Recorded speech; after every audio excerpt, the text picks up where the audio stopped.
मौन की गहराई में कितना बड़ा आनंद छुपा है, यही हम आज के एक रहस्यमय गौतम बुद्ध की कहानी के माध्यम से जानेंगे। शांत रहना ही मनुष्य को परम सुख देता है। तो चलिए उस कहानी की शुरुआत करते हैं। एक बार एक वाचाल एक गुरु के आश्रम में शिक्षा ग्रहण करने के लिए आया हुआ था। वह शिष्य अपने गुरु की बात कम सुनता था, लेकिन अपनी बात बताने में वह बहुत उत्सुक रहता था। एक दिन गुरु ध्यान पर चर्चा कर रहे थे। ध्यान किस प्रकार किया जाता है और ध्यान का क्या महत्व होता है, इसी पर चर्चा चल रही थी। आश्रम के सभी शिष्य मौन होकर अपने गुरु की बातों को सुन रहे थे। गुरु उनको समझा रहे थे कि आप किसी भी प्रकार का ध्यान करते हो, लेकिन ध्यान की गहराइयों में जाने के लिए आपको अपने मन के अंदर प्रेम जागृत करना होगा। ध्यान करते समय आपको निरंतर अपने मन का निरीक्षण करना होगा कि आपके मन के अंदर किस प्रकार के विचार आते हैं। गुरु अपनी बात पूरी कर पाते, इससे पहले ही वो वाचाल शिष्य बीच में ही बोल पड़ा। उसने कहा, गुरुजी, मैं बहुत दिनों से अपने मन का निरीक्षण कर रहा हूं। मैं हर आने जाने वाले विचार को बड़ी गहराई से देखता हूं, समझता हूं, लेकिन उसके बावजूद मेरे मन की आदतों में कुछ बदलाव नहीं आ रहा है। मैं अक्सर सुबह देरी से उठता हूं और रोज रात को मैं यही सोचकर सोता हूं कि मैं सुबह जल्दी उठूंगा, जल्दी उठकर ध्यान करूंगा, अपने मन का निरीक्षण करूंगा, लेकिन मैं ये कर नहीं पाता हूं। मैंने अपने साथी शिष्यों से भी इस बारे में चर्चा की, लेकिन उनके पास भी इसका कोई जवाब नहीं है। इस आश्रम में कोई एक दूसरे से बात ही नहीं करना चाहता। सब लोग चुपचाप रहते हैं, कोई चर्चा नहीं होती। ऐसे में हम अपने मन को कैसे समझ पाएंगे, उसका निरीक्षण कैसे कर पाएंगे, जब तक हम अपने मन के विचारों का, अपने मन की आदतों का एक दूसरे के सामने जिक्र नहीं करेंगे, उसकी चर्चा नहीं करेंगे, उस पर बहस नहीं करेंगे, तब तक हम चुप रहकर अपने मन को कैसे समझ पाएंगे। कृपा करके इन सभी शिष्यों को समझाने की कृपा करें कि कम से कम एक दूसरे से अपने मन की बात साझा तो करें। उनके मन में क्या विचार चलते हैं, ध्यान में उनके अंदर क्या बदलाव आता है, वह क्या महसूस करते हैं। ध्यान करते वक्त कम से कम आश्रम में इन बातों की तो चर्चा होनी चाहिए। गुरु ने उस वाचाल शिष्य से पूछा कि तुम दूसरों के मन की बात क्यों जानना चाहते हो, उससे तुम्हारा क्या फायदा होगा। क्या तुम्हें आत्मनिरीक्षण करने के लिए दूसरे के मन के विचार जानना जरूरी है? उनके मन में क्या चलता है, इससे तुम्हारा क्या फायदा होगा? क्या तुम मुझे इस बात का उत्तर दे सकते हो? वाचाल शिष्य ने अपने गुरु से इस प्रकार के उत्तर की अपेक्षा नहीं की थी। उसने सोचा कि बात तो गुरुजी ठीक कह रहे हैं, इससे मेरा क्या फायदा होगा। अगर मैं दूसरे के मन की बात जान भी लूंगा या फिर दूसरों के सामने अपने मन की बात बता भी दूंगा, तो उससे मेरा क्या फायदा होगा? क्या मैं अपने मन को समझ पाऊंगा? वो वाचाल शिष्य अपने ही द्वारा किए गए प्रश्न में उलझ चुका था। उसके पास इसका कोई उत्तर नहीं था, लेकिन फिर भी उसने दूसरे शिष्यों के सामने अपनी बात को ऊंचा दिखाने के लिए गुरुजी से कहा कि गुरुजी, अगर हमें यह पता चल जाएगा कि दूसरे के मन में क्या विचार चलते हैं और उन विचारों का वो ध्यान में जाकर किस प्रकार निरीक्षण करते हैं, तो इससे तो हमें भी ध्यान लगाने में आसानी रहेगी। हम भी अपने ध्यान में उसी प्रकार अपने विचारों का निरीक्षण कर पाएंगे, अपने मन को समझ पाएंगे।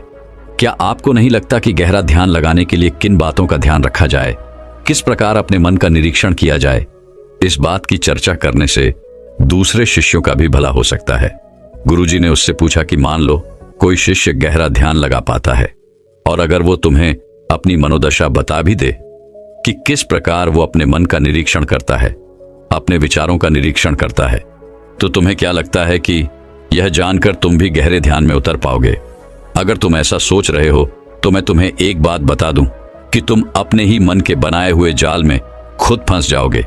अगर तुम्हें कोई ऐसी प्रक्रिया पता चल गई कि गहरे ध्यान में किस प्रकार प्रवेश किया जाता है, तो तुम्हारा मन उसी प्रक्रिया का अनुसरण करने की कोशिश करेगा। तुम वर्तमान में उपस्थित होकर अपनी मनोदशा नहीं समझ पाओगे, बल्कि तुम्हारा मन तो उस प्रक्रिया के विचारों में उलझा रहेगा। तुमने अपने मन को एक काम दे दिया करने के लिए, और तुम्हारा मन उसी काम को करता रहेगा। तुम भी उस काम में सम्मिलित हो जाओगे, तो तुम अपने मन का निरीक्षण किस प्रकार कर पाओगे?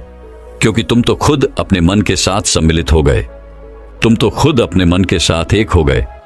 गुरुजी ने बताया कि तुम अपने मन को तभी समझ सकते हो जब तुम अपने मन से अलग हटकर अपने मन को देख पाओ। अपने मन की चाल को दूर से खड़े होकर समझ पाओ। जिस भी विषय को या जिस भी चीज को तुम्हें समझना हो, तुम्हें उसे अलग होकर देखना होगा। अगर तुम उसके साथ एक हो गए तो तुम उसको कभी नहीं समझ पाओगे, तुम उसके साथ सम्मिलित हो जाओगे। जिस प्रकार तुम अपने विचारों को समझने की कोशिश करते हो, लेकिन विचारों को समझते समझते तुम अपने ही में खो जाते हो, कभी अनुभव किया है तुमने? शिष्य ने हाँ में सर हिलाते हुए कहा कि गुरुजी, जब भी मैं अपने विचारों का निरीक्षण करने लगता हूं तो ऐसा ही होता है। मैं अपने ही विचारों में खो जाता हूं। कुछ समय बाद मुझे ध्यान में आता है कि मैं अपने विचारों का निरीक्षण कर रहा था, तो उसके बाद मैं फिर से अपने विचारों देखने वाला बन जाता हूं, उनका साक्षी बनने की कोशिश करने लगता हूं। लेकिन कुछ समय बाद मैं फिर से अपने विचारों के साथ एक हो जाता हूं। गुरुजी ने सभी शिष्यों को समझाते हुए कहा कि जिस प्रकार एक गुस्से से भरा हुआ आदमी कभी भी अपने गुस्से का निरीक्षण नहीं कर पाता, क्योंकि वो खुद अपने गुस्से के साथ एक हो जाता है। वो अपने गुस्से को ही अपना अस्तित्व मान लेता है और इसीलिए वो कभी नहीं देख पाता कि यह गुस्सा उसके मन को किस प्रकार प्रभावित कर रहा है, किस प्रकार यह गुस्सा उसके मन को दुखी कर जाएगा। वह कभी नहीं देख पाएगा, क्योंकि उसके पास वह कला नहीं है कि वह अपने गुस्से को अपने से अलग करके देख पाए। इसी चीज के लिए सारे अभ्यास बने हुए हैं, ताकि तुम सिर्फ एक दृष्टा, एक साक्षी बनकर सभी चीजों को उसके परिपूर्ण, उसके असली स्वरूप में देख पाओ। और जब तुम सभी चीजों का, सभी विचारों को असली स्वरूप में देख लेते हो, तब तुम्हें उसकी अनित्यता पता चलती है। तब तुम्हें पता चलता है कि ये सब आने जाने वाली चीजें हैं, लेकिन चेतना, कॉन्शियसनेस, वह हमेशा इंसान के साथ रहती है। वह दृष्टा, वह साक्षी जो उसको देख रहा है, वह हमेशा जीवित रहता है। वह कभी नहीं मरता, वह नित्य है और वही चेतना होती है। चेतना किसी भी चीज से कभी भी बंधी हुई नहीं होती। चेतना तुम्हारा होश है। दूसरी चीजों को उनके स्वरूप में देख पाने की कला तुम्हें तुम्हारी चेतना से ही मिलती है। जिस प्रकार तुम्हारी चेतना होगी, उतने ही अच्छे तरीके से तुम चीजों से अलग हटकर उनको देख पाने में सक्षम हो पाओगे। इसलिए अपनी चेतना को ऊपर उठाने का काम करो, ताकि तुम अपनी चेतना से किसी भी चीज का असली स्वरूप देखने में सक्षम हो पाओ।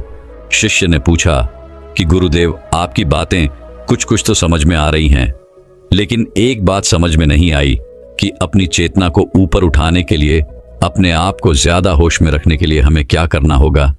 इस पर चर्चा करते हुए गुरु ने बताया कि तुम मौन होकर, चुप होकर सिर्फ अपने विचारों को, अपने मन की प्रक्रियाओं को, अपने अनुभवों को देखना शुरू करो। तुम्हारे अनुभव आते हैं, तुम्हारे अनुभव चले जाते हैं, वो आने तय है। वो हमेशा हमारे साथ नहीं रहने वाले, लेकिन हमारा मन उन्हीं अनुभवों को पकड़ने की कोशिश करता रहता है।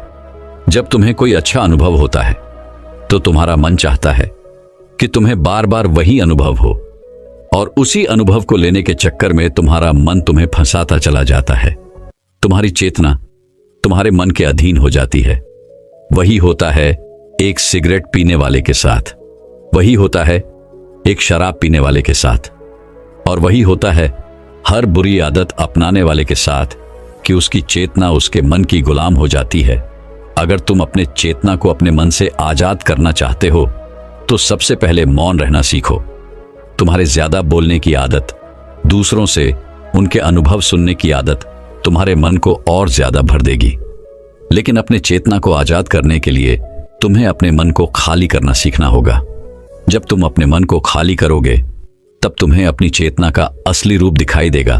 तब तुम्हें पता चलेगा कि मौन रहकर, चुप रहकर अपनी चेतना को कैसे ऊपर उठाया जाए, कैसे हमेशा चैतन्य रहा जाए। चैतन्य रहना ही हमारा असली स्वरूप होता है, लेकिन हम उसे भूल चुके हैं अपने मन के अधीन होकर। इसीलिए अपने चेतना को अपने मन से छुटकारा दिलाना होगा। इसके लिए तुम चुप रहकर अपने मन के विचारों को देखना शुरू करो, उसके अनुभवों को महसूस करना शुरू करो।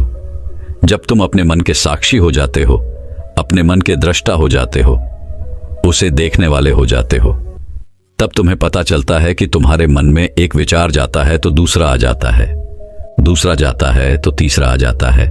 और इस प्रकार जिस तरह सड़क पर भीड़ चल रही होती है, लोगों का हुजूम चल रहा होता है, एक आदमी जाता है तो दूसरा आता है, दूसरा जाता है तो तीसरा आता है।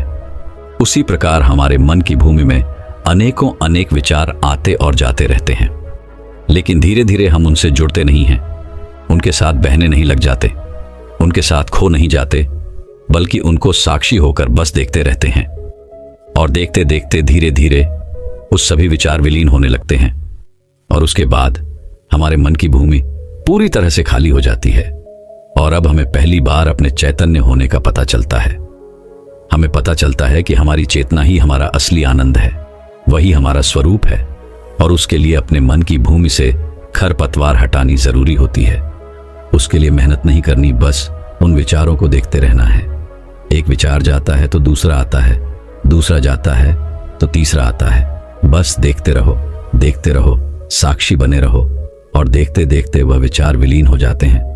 लेकिन इसके लिए तुम्हें चुप रहकर अभ्यास करना होगा। चुप रहकर अपने विचारों का आत्मनिरीक्षण करना होगा, अपने मन की भावनाओं को समझना होगा।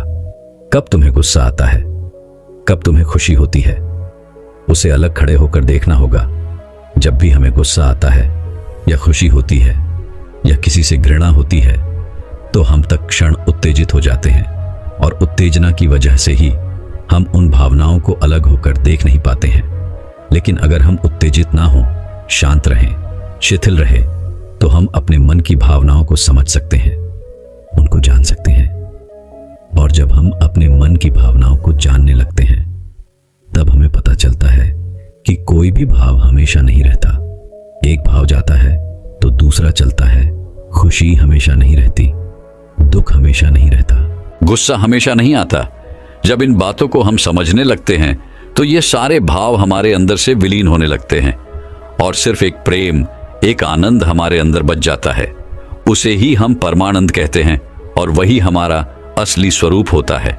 इसीलिए अपने मन की चाल में तुम खुद मत फंस जाना।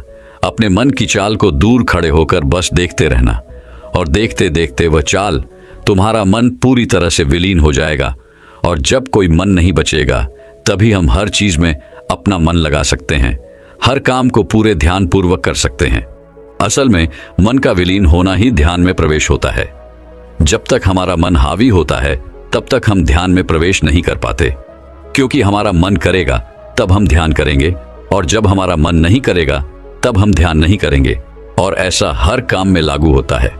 लेकिन एक बार अगर हमारा मन विलीन हो जाता है, तो हम हर काम में ध्यान लगा सकते हैं, और ध्यान ही हमारा असली स्वरूप बन जाता है, वही चेतना बन जाती है। इस ज्ञान भरी चर्चा को सुनकर सभी शिष्य प्रसन्न हो गए, लेकिन गुरु ने उन्हें चेतावनी देते हुए कहा कि तुम प्रसन्न हो रहे हो, यह भी तुम्हारे मन की एक भावना है। तुम्हें यह बातें सुनने में मजा आ रहा है, इसीलिए तुम प्रसन्न हो रहे हो, लेकिन यह बातें हमेशा कोई तुम्हें नहीं सुनाएगा, और इसी वजह से तुम्हारा मन हमेशा प्रसन्न नहीं रह पाएगा। अगर तुम्हें असली आनंद की खोज करनी है, ऐसी प्रसन्नता हासिल करनी है जो कभी विलीन ना हो, तो तुम शांत होकर, मौन होकर, भावना रहित होकर अपने विचारों और अपनी भावनाओं को देखना शुरू करो। उसके बाद तुम्हें खुद ही महसूस होगा कि चेतना जो होती है वह शाश्वत होती है, वह कभी नहीं मरती, और बाकी सभी चीजें अन्यथा हैं, वो खत्म हो जाएंगी, वो मर जाएंगी, वो पीछे छूट जाएंगी। कोई भी चीज इस संसार में शाश्वत नहीं होती सिवाय हमारी चेतना के। जब हम प्राण छोड़ते हैं तो हमारे शरीर से सबसे पहले हमारी चेतना ही निकलती है, इसीलिए चेतना कभी नहीं मरती। गुरु ने सभी को निर्देश देते हुए कहा कि आज हम मौन रहकर अपने मन के विचारों और उसकी भावनाओं पर ध्यान लगाएंगे, उसके साथ सम्मिलित नहीं होंगे, बस उसे दूर से खड़े होकर देखते रहेंगे। थोड़ा कठिन है, लेकिन अभ्यास करने से तुम इसमें पारंगत हो जाओगे। और इसके बाद गुरु ने सभी को ध्यान लगाने का संकेत किया। तो दर्शकों, अब शांत रहने के फायदे के ऊपर अगली कहानी की शुरुआत कुछ इस प्रकार होती है। गौतम बुद्ध अक्सर अपने शिष्यों से कहा करते थे कि दुनिया की सबसे तेज छुरी हमारी जबान है, और दुनिया के सबसे खतरनाक हथियार हमारे शब्द हैं, जो बिना किसी खून खराबे के लोगों को अंदर ही अंदर मार सकते हैं। हमारे शब्द हमारी ताकत है, लेकिन यह हमारी सबसे बड़ी कमजोरी भी हो सकते हैं। अगर हमें नहीं पता कि कब, कहां, क्या और कितना बोलना है, यदि हम सही समय पर सही इरादे के साथ सही शब्दों का प्रयोग करते हैं, तो यह हमें एक सफल व्यक्ति बनाता है। लेकिन अगर हम सही समय पर सही इरादे से सही शब्दों का इस्तेमाल नहीं करते हैं तो यह हमारे जीवन को नरक से भी बदतर बना सकता है। तो आज मैं आपको मौन के ऊपर एक कहानी सुनाऊंगा और यह कहानी आपके जीवन को बदलने वाली है, आपको मौन की शक्ति का एहसास करवाने वाली है। जापान में एक बहुत ही प्रसिद्ध बौद्धिक भिक्षु हुए। उनका नाम था रिझाई। रिझाई अकेले रहते थे, जंगल के पास, दुनिया के शोर शराबे से दूर। रिझाई एक बहुत ही बड़े ध्यानी व्यक्ति थे और इसीलिए वो पूरे जापान में बहुत प्रसिद्ध थे। एक दिन एक राजकुमार रिझाई के पास आया और बोला, प्रिय भिक्षु, मैं हमेशा थका हुआ, निराश और परेशान महसूस करता हूं। मेरा मन बहुत आसान रहता है। हालांकि मेरे पास सब कुछ है, दौलत, शोहरत, सुख सुविधाएं जो हर व्यक्ति चाहता है या पाने की इच्छा करता है, लेकिन फिर भी मेरे अंदर इतनी अशांति और चिंता क्यों है? रिझाई ने कहा, इस प्रश्न का उत्तर तुम जानते हो, बस तुमने कभी इसकी तलाश नहीं की। रिझाई ने आगे कहा, मैं एक प्रयोग करना चाहता हूं, क्या तुम करना चाहोगे? इस प्रयोग के बाद तुम्हारे जीवन में किसी भी तरह की अशांति और चिंता नहीं रहेगी। यह सब सुनकर राजकुमार बहुत हैरान हुआ। उसने कहा, बताइए, मुझे करना क्या है? अपने मन की शांति के लिए मैं कुछ भी करने को तैयार हूं। रिझाई ने एकदम शांत होकर उत्तर दिया, अगले 10 दिनों तक तुम मेरे आश्रम में रहोगे और एक सामान्य व्यक्ति की तरह अपना जीवन व्यतीत करोगे और इन 10 दिनों तक तुम एकांत में अकेले मौन बैठे रहोगे। राजकुमार भिक्षु की बात से सहमत हो गया। पहले दिन राजकुमार को लगा कि उसका मन सामान्य सी अधिक आसान और विचलित है। उसके मन में तरह तरह के प्रश्न उठ रहे थे और वह आम लोगों की तरह जीवन जीने में असहज महसूस कर रहा था। उसके अंदर से बोलने की प्रबल इच्छा उठ रही थी, लेकिन वह मौन रहा। उसके मुंह से कुछ नहीं निकला, एक शब्द भी नहीं। वह चुपचाप बैठा रहा, लेकिन रात होते होते उसे अंदर ही अंदर शांति का अनुभव होने लगा। उसके लिए यह अनुभव अजीब था। वह खुद से पूछ रहा था कि वह अंदर ही अंदर खुशी क्यों महसूस कर रहा है और उसकी आंतरिक बेचैनी और चिंता कम की होने लगी है। अगले दिन राजकुमार एक आंतरिक चुपचाप बैठा प्रकृति को निहार रहा था, पौधों को, फूलों को, आकाश में उड़ रहे पक्षियों को। वह अपने जीवन में पहली बार महसूस कर रहा था कि उसके आसपास की प्रकृति कितनी अद्भुत है। वह दिन भर प्रकृति की सुंदरता को देखता और उसकी शांति को महसूस करता रहा। इस तरह से एक हफ्ता बीत गया और अब तक उसके मन की सारी बेचैनी, सारी हलचल, सारी उथल पुथल और सारा तनाव एकदम गायब हो गया था। 8वें दिन की सुबह राजकुमार फिर से एकांत में बैठ गया और कुछ ही मिनटों में उसकी आंखें अपने आप बंद हो गईं और वह गहरे ध्यान में चला गया। वह पूरे दिन वहीं आंखें बंद की बैठा रहा और गहरे ध्यान में डूबता चला गया। ना कोई शब्द, ना कोई चिंता। राजकुमार भीतर से असीम शांति और आनंद से भर गया। राजकुमार अपने बाकी के 2 दिन इसी तरह गहरे ध्यान में व्यतीत करने के बाद 11वें दिन रिझाई के सामने प्रस्तुत हुआ और रिझाई को प्रणाम करके बोला, मुझे उत्तर मिल गया कि मेरे मन में इतनी उथल पुथल और चिंता क्यों थी। मैं जान गया कि मेरा मन इतना विचलित क्यों था। रिझाई ने मुस्कुराते हुए पूछा, बताओ क्या उत्तर मिला तुम्हें? राजकुमार ने कहा, मैं आवश्यकता से अधिक बातें करता था। मैं किसी पर भी अपने शब्द और ऊर्जा व्यर्थ करता था। मैं दिन भर अपने लोगों से फालतू की बातें करता रहता और फिर उन्हीं के बारे में अकेले में सोचता रहता और ज्यादातर समय नकारात्मक ही सोचता। इस तरह मैं बस अपना समय बर्बाद कर रहा था।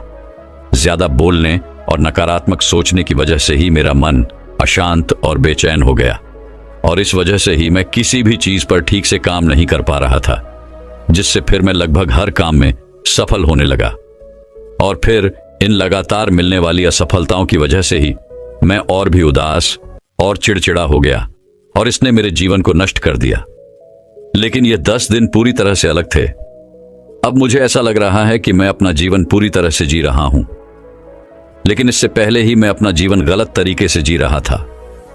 और मैंने यह भी सीखा कि हमें सिर्फ ध्यान करने की जरूरत नहीं है।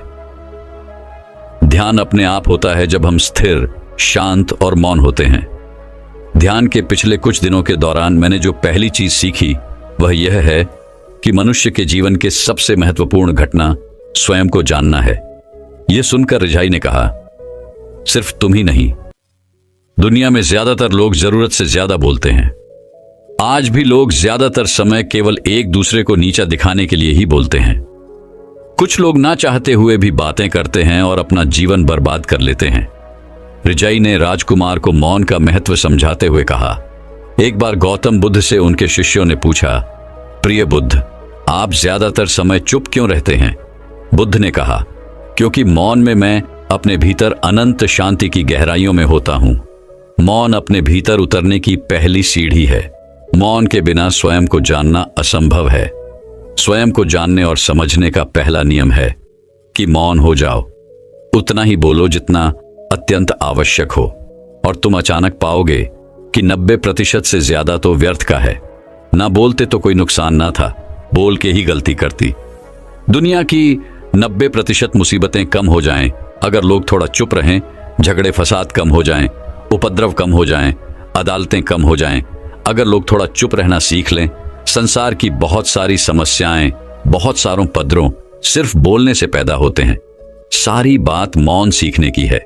जिसने मौन की कला जान ली, वह भीड़ में भी अकेले होने की कला जान लेता है।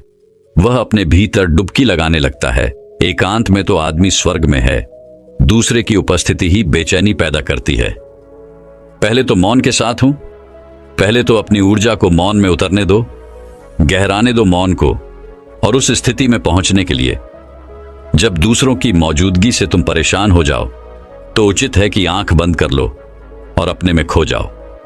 वहां से पाओगे ताजगी, क्योंकि तुम्हारे जीवन का स्रोत वहीं छिपा है। वह किसी दूसरे में नहीं, तुम्हारे भीतर है। तुम्हारे जड़ें तुम्हारे भीतर हैं। आखिर कौन तुम्हें तुम्हारे भीतर लेकर जाएगा? कोई नहीं। तुम्हें स्वयं ही अपने भीतर उतरना पड़ेगा। इसीलिए अपने भीतर जाओ। वही परम राज्य है जीवन का, वही स्रोत है आनंद का। वही से जन्म हुआ है, वही मौत में डूब जाओगे। वही तुम्हारा सूर्योदय हुआ है, वहीं से अस्त होगा। उसमें बार बार डुबकी लो। जब भी तुम डुबकी लगाकर लौटोगे वहां से, तुम पाओगे फिर ताजे हुए, फिर जीवन की नई संपदा मिली, फिर नई शक्ति का जन्म हुआ। थकान गई, उदासी गई, चिंता गई। जैसे कोई स्नान करके लौटता है तो शरीर शीतल हो जाता है, शांत हो जाता है। ऐसे ही जब कोई भीतर से होकर वापस आता है, मौन में स्नान करके लौटता है, तो समस्त अस्तित्व, समस्त व्यक्तित्व शांत और मौन हो जाता है, आनंदित हो जाता है। जब तुम आंतरिक मौन की उस पराकाष्ठा पर पहुंच जाओगे, तब तुम पाओगे कि बोलने से भी तुम्हारा मौन खंडित नहीं होता, वह बना ही रहता है। उसकी एक अंतर्धारा लगातार तुम्हारे भीतर बहती रहती है। तुम बोलते तो हो, लेकिन अपने से छूटते नहीं। तुम शब्द का उपयोग भी करते हो, लेकिन वो तुम्हारे मौन को खंडित नहीं कर पाते। एक बार गहरे मौन में स्थिर हो जाओ, फिर तुम्हारी वाणी में भी सुगंध आ जाएगी। फिर तुम्हारी वाणी में भी एक विशालता आ जाएगी। तुम्हारा बोलना संगीतपूर्ण होगा, तुम्हारा बोलना सत्य होगा। तुम बोलोगे तो दूसरों पर भी शीतलता छा जाएगी। जैसे ही तुम अंदर से चुप होते हो, तुम इतने शक्तिशाली होने लगते हो कि समाज का डर तुम छोड़ने लगते हो, और तुम्हारे जीवन में एक मस्ती आती है। तुम्हारे चेहरे पर एक नई रौनक आ जाती है। तुम्हारी आंखें किसी और ही बोझ से भर जाती हैं, और तुम अनंत शांति के समुद्र में डूबने लगते हो। इतना कहकर रिझाई ने अपनी बात खत्म की और वह मौन में चला गया। राजकुमार भी उनका धन्यवाद कर अपने महल वापस चला गया। दोस्तों, आपने भी अनुभव किया होगा कि बहुत ज्यादा बात करने से दिमाग अशांत हो जाता है, जिसे हम अपने दिमाग पर नियंत्रण खो देते हैं और साथ ही अपना ध्यान भी खो देते हैं। जो लोग बहुत ज्यादा बोलते हैं, उनके पास किसी एक काम पर ध्यान केंद्रित करने की काबिलियत नहीं होती। वह अपने किसी भी लक्ष्य पर पूरी तरह से केंद्रित नहीं हो पाते, और अगर हम केंद्रित नहीं हैं तो जीवन की सच्चाई को समझ नहीं पाएंगे और ना ही कभी मनचाही सफलता हासिल कर पाएंगे। इसके अलावा भी आपने देखा होगा कि जो लोग अधिक बोलते हैं, वह अक्सर लोगों के बीच हंसी का पात्र बन जाते हैं, और जो लोग कम बोलते हैं और अपनी बात पर कायम रहते हैं, उन्हें लोगों से सम्मान मिलता है। लोग उनकी बातों को सुनते हैं और उन पर भरोसा भी करते हैं। जो लोग जरूरत से अधिक बोलते हैं और अपने विचारों के बारे में पक्के नहीं होते, उनका दिमाग अस्थिर और विचलित रहता है, शोर से भरा रहता है, और एक अशांत दिमाग वाला व्यक्ति जीवन में किसी भी चीज में सफल नहीं हो पाता, क्योंकि वह किसी भी काम में फोकस नहीं कर पाता। यदि किसी व्यक्ति को यह पता है कि उसे कब, कहां और क्या बोलना है, तो वह व्यक्ति सच में बहुत बुद्धिमान है। और ऐसा व्यक्ति जहां भी जाता है, वह व्यक्ति तो आकर्षण का केंद्र बन जाता है और वह जो कुछ भी करता है उसमें सफल होता है। अगर हम किसी महान और सफल व्यक्ति के व्यक्तित्व को गहराई से देखें तो पाएंगे कि वो कम बोलते हैं और कम से कम शब्दों में अपनी बात खत्म कर देते हैं। वह बोलने से पहले ही वह चीजों और जिसके बारे में उसे बोलना है उनके बारे में गहराई से सोचते हैं। लेकिन जो लोग बहुत ज्यादा बोलते हैं, बहुत बार वो झूठ भी बोलते हैं और अपनी बातों से दूसरों के मन और विचारों पर कचरा डालते रहते हैं। वो ज्यादातर समय दूसरों की बुराई करते रहते हैं, इसलिए उनके अपने भी उनसे नफरत करने लगते हैं और उसे बचने की कोशिश करते हैं। हमारे भारतीय उपनिषदों में कहा गया है कि हमारे शब्द वास्तविक भ्रम शक्ति हैं। मौन से धैर्य आता है, धैर्य से ध्यान, और ध्यान से हम अपने जीवन के बारे में जागरूक हो जाते हैं। इसीलिए अगर हम ज्यादा बात करते हैं तो हम मौन को खो देते हैं, जो मन की शांति का पहला स्तंभ है। दोस्तों, आज से हम भी मौन का अभ्यास करते हैं। आज से हम भी वही बोलेंगे जो जरूरी है और हम कोशिश करेंगे कि कम से कम शब्दों में अपनी बात खत्म करें, और हो सके तो कोशिश करेंगे कि रोज कम से कम 30 मिनट एकांत में चुपचाप बैठे। और मुझे पूरा विश्वास है कि इससे हम सब के अंदर एक सकारात्मक बदलाव जरूर आएगा। इसी के साथ इस वीडियो को खत्म करते हैं। दोस्तों, मैं उम्मीद करता हूं कि यह कहानी सुनने से आपके जीवन में अच्छे बदलाव आए होंगे। आपको इस वीडियो से क्या सीखने मिला, ये कमेंट करके जरूर बताएं और अपने परिवार, दोस्तों या आपके करीबी इंसान के साथ ये कहानी शेयर करके उन्हें भी इस ज्ञान से परिचित करवाएं। बाकी अगर आपको यह वीडियो दिल से अच्छी लगी हो तभी इस वीडियो को लाइक कर देना, और आपने अब तक इस चैनल को सब्सक्राइब ना किया हो तो चैनल को सब्सक्राइब भी जरूर कर देना।